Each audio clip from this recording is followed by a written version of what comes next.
I thank the chairman for yielding the time,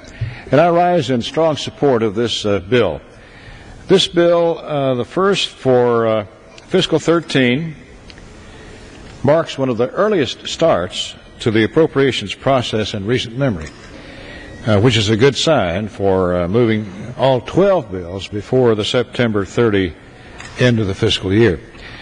I look forward to an open and transparent process as we consider each of the bills, staying faithful to our commitment to smart, reduced levels of spending to help do our part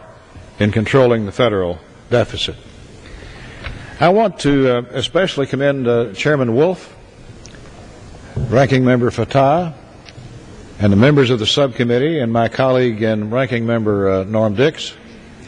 and all of the staff who've had hard work invested in this bill. The Appropriations Committee, the overall committee, has held more than 100 hearings and briefings since January, which helps us determine the best use of limited tax dollars that we must spread out over a great number of vital federal programs, services, and agencies. The Commerce, Justice, and Science Appropriations Bill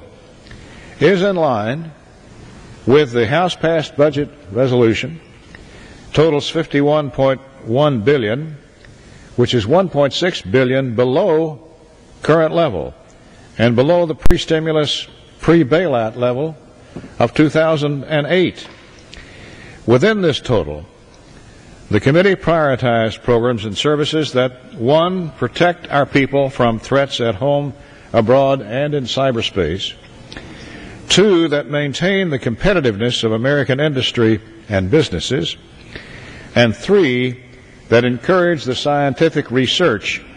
that has kept America at the forefront of the world in innovation. Some of these critical investments include $8.3 billion for the FBI, $468 million for the International Trade Administration, $830 million for the National Institute of Standards and Technology, and $2.4 billion for the Drug Enforcement Agency. In addition, this bill includes various provisions to promote freedom and liberty, while also fulfilling our moral obligation to the most vulnerable among us. The bill helps to uphold our Second Amendment rights, prevent violence against women, help victims of trafficking and missing and exploited children, and bring under control our country's fastest growing drug threat, the abuse of prescription drugs, which the CDC has now labeled a national epidemic. We were able to fund these programs at adequate, responsible levels while cutting spending, terminating 37 duplicative, unnecessary, or lower priority programs.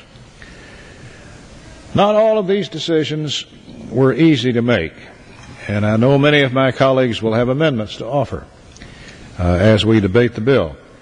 But I am proud of the work that this committee and this subcommittee has done to ensure responsibility and sustainability in these federal budgets, while making important reductions that curtail unnecessary overhead and wasteful inefficiencies.